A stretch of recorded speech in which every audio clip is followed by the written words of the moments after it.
You also talk about the Benin Kingdom having changed very little compared to other areas because of the colonial project never really managed to penetrate the area. So is there a particular pride that must be there in the area because of that? Yes, Benin is known all over the world as the strongest traditional people. They are still very traditional. They keep all their laws. All the things that went back in 14th, 13th centuries, they are still in place. Okay. When this says it's a bell, is it really may have been a bell? It looks very similar to these objects, really. So is this possibly somebody who's guessing that it must have been a bell and written bell here? Not a bell at all. None of these. King's statues has bell. So that's one of the possible misrepresentations already. Would either of Asima and he would like to add something?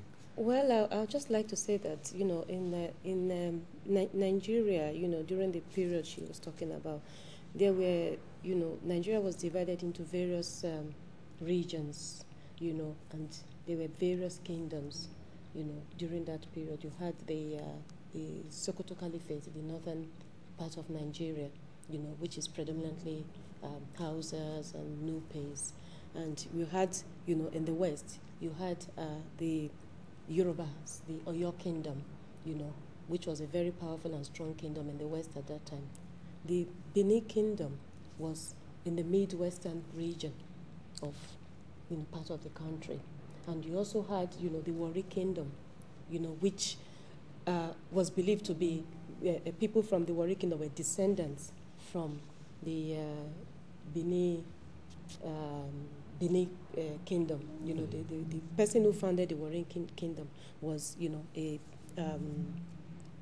prince, from the Benin Kingdom that moved away during the period that there were intertribal and civil wars within that kingdom.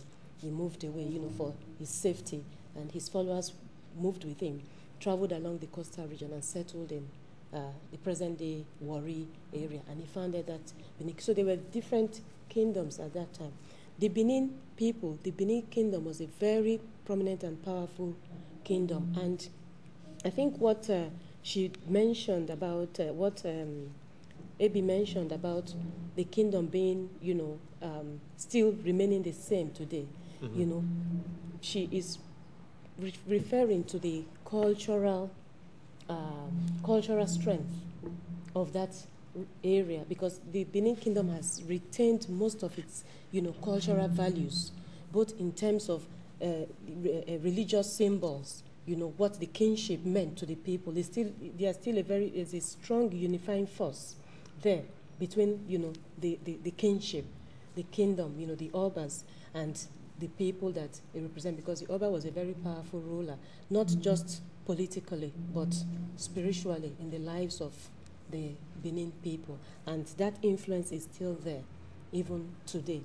And you find that a lot of them, the Benin people were known craftsmen. They were very good craftsmen and good brass work. And most of the artifacts, a lot of the artifacts that were carted away from Nigeria, and brought to the museums, which we find in different parts of Europe and America today, actually, most of these came from the Benin Kingdom, the Benin and the Oyo Empire, because these people, they were very good craftsmen, and, you find a lot of, different brass work, iron works and whatever that came from carvings and all that came from that area. So that was one of their one of the significance, what that empire, is known for. If I may add it, you see, if you look at that map, you will see that Ondo or your state, every villages, I think some of them are named in that map. Whenever Ozola captured a place in Yoruba land, one of their sons, the Oba of Benin's son, they will make that person the enoge or the ruler of that place. Like Ife, whenever Ife, whatever they have passed away or went to meet their ancestors, the new one that comes that will be replaced will marry from the royal family of Benin, because in them days, that was in the past, the Ife, the Olu of Ife, was from Benin. When Ife is not Ife, it's called Ilefe. That is, I run safely my life. That was now Ife. They now call it Ife, but Ile-Ife. But the real word is Ilefe. But the modern people now have run to safety. The modern people now call it Ile-Ife, but it's Ilefe.